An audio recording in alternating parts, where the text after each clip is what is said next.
Alhamdulillah nahmaduhu wa nasta'inuhu wa na'udzu billahi min syururi anfusina wa min sayyiati a'malina may yahdihillahu fala mudilla lahu wa may yudlil fala hadiyalah. Alhamdulillah pada hari ini kita dapat bertemu secara virtual untuk sharing pengalaman dari teman-teman semua, termasuk saya juga. Untuk itu saya sangat berterima kasih kepada ISIO, wabil khusus kepada Pak Ketua, Bapak Zainal Muttaqin MA PhD, yang sudah memberikan kesempatan buat saya untuk berbagi ya, sama teman-teman sekalian. Kemudian juga tidak lupa terima kasih kepada Bapak Dr. Imam Ma'ruf MPD selaku Wakil Rektor 1 yang tadi sudah membuka kegiatan kita ini. Secara singkat saja saya langsung to the point karena waktunya juga cuma 15 menit. Belajar ke luar negeri, mendapatkan beasiswa itu semuanya berawal dari mimpi. Jadi it start from a dream. Jadi kalau kita tidak punya mimpi ya kita tidak akan bisa melakukan sesuatu. Jadi saya dulu tuh bermimpi ketika kuliah S1 di Jakarta, saya bermimpi untuk bisa kuliah ke luar negeri. Kalau tidak bisa S1 ya S2, kalau tidak bisa S2 ya S3. Kebetulan S1-nya tidak bisa, saya di UIN Jakarta. Maka ketika kuliah di S1 UIN Jakarta itu saya bermimpi untuk bisa kuliah S2. Saya melihat dosen-dosen saya, misalnya Bapak Profesor Dr. Alimun Hanif, itu lulusan Amerika, itu saya luar biasa. Itu saya sangat takjub, karena berbeda cara beliau mengajar, cara beliau berinteraksi, berkomunikasi, itu sangat berbeda begitu menurut saya saat itu ya. Itu pandangan subjektif saya. Mungkin itu karena hanya ingin memotivasi saya untuk kuliah ke luar negeri. Kemudian saya mencari informasi itu, apa sih yang membuat kita itu nanti bisa ke luar negeri. Ya. Jadi dari mimpi itu. Jadi kalau teman-teman ingin kuliah ke luar negeri ya bermimpi dulu lah. Dan mimpi itu harus besar. Ya, kalau tidak besar ya tidak bisa. Ya kan? Mimpi yang besar itu seperti apa? Mimpi yang menakutkan. Jadi kuliah ke Amerika, ke Inggris, ke Australia, atau ke Mesir, ke Sudan, itu mimpi yang menakutkan. Kayaknya Mission Impossible, ya MI. Itu menakutkan. Dan mimpi menakutkan itu berarti mimpinya besar. Karena kalau teman-teman baca misalnya buku This Child Will Be Great, ya, karangan Ellen Johnson Sirleaf itu. Beliau bilang, itu proverbnya bilang, if your dreams do not scare you, it is not big enough. Jadi kalau mimpi kamu itu tidak menakutkan kamu, nah itu masih kecil mimpinya, belum besar itu mimpinya. Maka teman-teman sekarang yang masih S1 atau sudah lulus S1 atau teman-teman dosen yang lain, kalau ingin ke luar negeri ya mimpinya harus menakutkan. Oh, saya mau ke Harvard University. Oh, saya ingin ke UCLA. Ya, pandangan-pandangan mimpi itu saya dapatkan dari dosen-dosen saya, dari Pak Profesor Din Samsudin. Ketika stadium general itu, ketika saya kuliah S1, semester 1, stadium generalnya itu yang memberikan materi itu Pak Profesor Din Samsudin, lulusan UCLA. Gitu. Saya itu semangat sekali tuh. How can be ya, like him, misalnya begitu. Mimpi itu saya. Terus ada lagi lulusan McGill University, saya mimpi ke McGill. Jadi mimpinya itu ngawur gitu loh, besar dan kayaknya Mission Impossible gitu. Dari sana. Kemudian apa sih yang harus disiapkan kalau kita ingin kuliah ke luar negeri dapat beasiswa? Karena dulu saya tidak suka bahasa Inggris. Saya lebih senang bahasa Arab. Di pondok, saya lebih fokus ke bahasa Arab. Saya sempat daftar ke Lipia di Jakarta, tapi hafalan Quran saya sedikit, jadi nggak masuk. Ya. Saya nggak jadi daftar malahan. Karena saya sudah sadar hafalan saya nggak ada kok mau daftar, nggak jadi.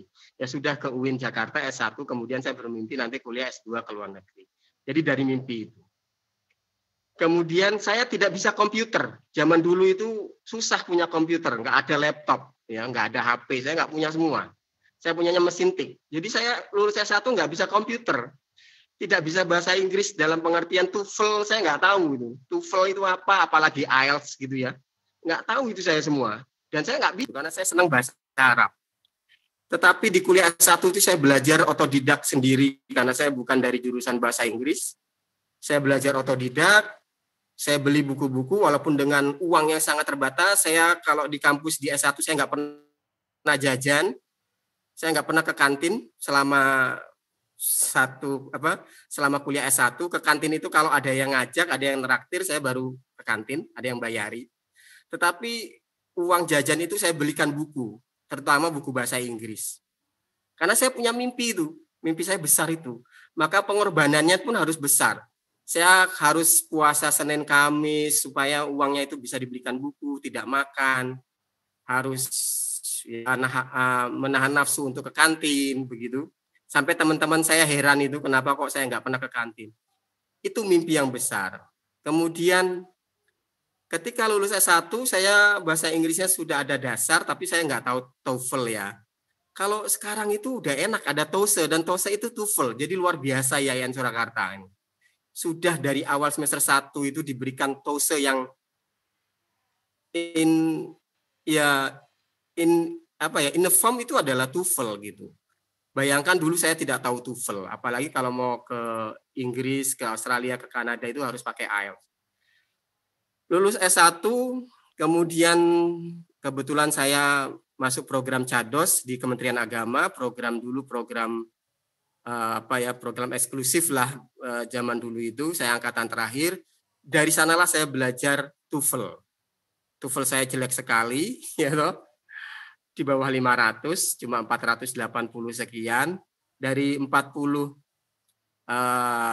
calon dosen itu saya paling terakhir, ya toh, paling rendah, ya toh. Tapi saya tidak putus asa. Karena kalau kita belajar pasti bisa. Prinsip saya itu dari dulu sampai sekarang, dari saya mondok sampai saya S1 sampai sekarang itu prinsipnya satu. You can if you think you can. Kamu bisa jika kamu pikir bisa. Saya pikir saya bisa. Maka bisalah saya. Saya pikir begitu. Saya tidak bisa komputer, di CADOS itu diajarin komputer, orang-orang itu sudah lancar. Saya megang mouse saja itu masih gugup, nggak bisa itu. Tapi saya belajar. Mereka pulang, saya tidak pulang, saya belajar sendiri. TOEFL juga begitu, mereka tidur, saya tidak tidur. Malam-malam saya belajar listening, belajar structure, belajar reading. Saya belajar sendiri, biar mengejar teman-teman yang lain. Karena untuk berhasil itu kita harus lihat diri kita. Kalau diri kita kurang, ya kita tambah sendiri, begitu. Itu awalnya ya. Nah, ketika di CADOS itulah saya tahu ada link-link beasiswa yang dulu masih sangat jarang. Dulu itu hanya 3 yang saya tahu. Chevening Award dari Inggris, Fulbright itu Pak Zainal Mutakin Amerika, kemudian ADS Australian Development Scholarship itu yang sekarang Australian Award Australia itu. Sebenarnya banyak yang lain, tapi saat itu yang kita tahu hanya 3. Tetapi yang lokal-lokal LPDP Indonesia itu belum ada. Ya, World Bank itu juga masih jarang infonya karena sangat terbatas. Saya lamar semua itu 3-3-nya itu. Saya kirim lamaran. Fulbright saya dapat balasan tapi kalimatnya tidak mengenakan. We regret to inform you that you are not qualified to undertake to be granted a scholarship. Oke. Saya dapat lagi dari Chevening sama. We regret to inform you. Gitu. Baru kemudian yang ADS kalimatnya amplopnya besar. Kalau tadi amplopnya kecil. Loh, kok ini amplopnya besar ya? Nah, ketika itu saya ternyata lolos seleksi dokumen, bukan lolos untuk ke luar negeri, dapat scholarship, baru lolos dokumen untuk ujian. Ya. Kenapa saya juga ikut scholarship? Ini karena peran ibu saya, peran orang tua saya, terutama ibu. Karena ibu saya itu tahunya ketika saya lolos CADOS di Jogja, itu saya akan ke luar negeri. Padahal tidak. Dulu ya, tapi program saya itu hilang, sudah tidak ada. Itu ke McGill University dulu. Tapi pas program saya itu tidak ada. Jadi ibu saya tahunya saya akan ke luar negeri. Ke tetangga itu cerita itu, anakku akan ke luar negeri, mau ke Amerika, mau kemana begitu. Wah, saya itu beban gitu ya. Saya gitu lah. Harapan ibu, cita-cita ibu, omongan ibu yang mungkin bagi orang itu tidak baik ya, tapi bagi saya ibu itu adalah segalanya, doa dia itu pasti manjur gitu. Maka saya kemudian berusaha untuk memenuhi itu gitu. Nah, saya belajar bahasa Inggris itu terus, kemudian saya dapat panggilan ke ADS itu, dan itu ketika kita kepanggil di beasiswa apapun, entah itu Fulbright, entah itu Chevening, entah itu ADS atau yang lainnya, itu ada one life opportunity. Karena apa? Karena untuk bisa dipanggil itu juga ada syaratnya. Misalkan kalau di ADS terutama, atau sekarang AA, itu dari kita mengisi formulir itu ada strateginya. Karena kalau ADS itu formulirnya itu bukan hanya 1-2 formulir, 2-1 lembar, tapi belasan lembar, sampai 15 sampai 18 lembar.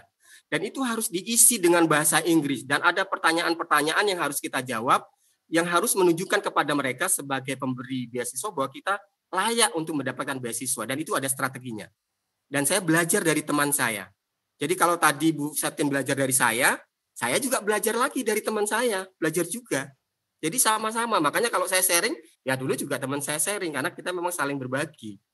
Teman saya itu sudah diterima beasiswa scholar ADS di Monash University. Dia dosen Win Araneri, jurusan bahasa Inggris. Sekarang usianya masih sangat muda, baru 42 tahun. Tahun ini dia sudah profesor, ya, sudah guru besar. Teman saya yang belajar itu, yang saya belajar dari beliau itu. Saya tanya strateginya ketika mengisi formulir itu bagaimana. Ketika ikut ujian IELTS itu seperti apa. Ketika kita ikut wawancara itu seperti apa. Itu semuanya saya ikuti begitu. Sampai akhirnya ada strategi. Jadi pokoknya kita harus menampilkan kita layak. Semua pertanyaan harus layak. Pokoknya kita harus punya motivasi tinggi. Karena yang dilihat motivasi. Ya, walaupun saya nggak bisa komputer, saya nggak ingin nggak bisa komputer saya lemah gitu atau bahasa Inggris saya lemah. Ketika wawancara itu ini yang paling penting ketika karena kalau di ADS itu yang pertama lulus bahasa Inggris dulu, IELTS dulu. Bisa kita pelajari lah, saya juga belajar otodidak semua. Ketika wawancara ini yang paling penting adalah bagaimana kita bisa menampilkan diri kita itu punya motivasi tinggi. Karena itu kunci sukses di sana, kuliah di sana. Maka kemudian ketika ditawarkan if you want to respond our question in bahasa, you can speak bahasa. Tapi saya nggak mau, saya ingin pakai bahasa Inggris. Walaupun bahasa Inggris saya nggak terlalu bagus. Itu kan punya masih bisa. Sampai akhirnya saya lolos. Karena dari orang yang mendaftar waktu saya itu sekitar 3.700, itu yang dipanggil hanya 700. Jadi 3.000-nya itu sudah hilang sebelum tes. Kemudian dari 700 itu nanti diambil separuhnya, 350. Nah, nanti semua 350 itu komponen-komponennya dibagi-bagi. Yang perempuan itu prioritas, Indonesia Timur itu prioritas. Kalau saya ini nggak prioritas karena saya laki-laki dan saya Indonesia Barat, bukan Indonesia Timur atau Tengah. Jadi sebenarnya kecil kemungkinan saya itu bisa lolos. Tapi ada porsinya, tapi kecil. Jadi saingannya lebih banyak. Tapi kalau perempuan itu memang prioritas. Gitu. Indonesia Timur juga begitu. Sampai kemudian saya lolos begitu dan kemudian berangkat. Strategi yang harus kita lakukan adalah supaya kita lolos beasiswa di ADS yang saya alami, kita harus mencari terlebih dahulu. Jadi sebelum saya daftar, saya sudah cari informasi saya mau kuliah kemana. Dulu saya ingin kuliah di Queensland. Saya kirim email begitu tanya itu nanti kita lampiran itu menjadi dukungan ya kita bahwa rajin ini anak ini udah ingin sekali kuliah di Australia atau di mana begitu ya, karena ini kasusnya Australia berarti di Australia itu juga nilai tambah gitu, walaupun sama email saya juga. Nah ini strategi juga ya. Kemudian tes tadi itu, setelah itu lulus, setelah itu strateginya adalah kalau kita itu mau daftar itu nyari, misalnya saya PAI mau nyari PAI tentu enggak ada ya. Saya awalnya kurikulum mendaftarnya itu. Saya keterimanya itu di kurikulum. Tapi kalau sudah lulus itu bisa pindah jurusan, pindah university, jurusannya kurikulum development. Saya ganti di Flinders manajemen pendidikan. Karena kalau di Flinders itu 2 tahun, kalau di Queensland itu cuma setahun setengah. Saya pengen lama di luar negeri begitu. Ya, ingin lama di sana 2 tahun lah, jangan setahun atau setahun setengah begitu. Ya itu beda-beda lah orang. Kemudian Itu triknya ya. Setelah itu saya lolos, dulu masih pendidikan bahasa 6 bulan di Jakarta, kemudian dapat LOA-nya diurus oleh ADS, karena kalau kita pakai ADS itu diurusi oleh mereka semua ya. Saya tinggal masuk saja begitu. Ketika IELTS-nya 6,5, saya dulu IELTS-nya 5,5, ketika ujian 6,5, saya dapat 6,5, sampai ya nggak bisa berangkat. Ya, jadi harus sampai, dan pasti sampai, karena mereka sangat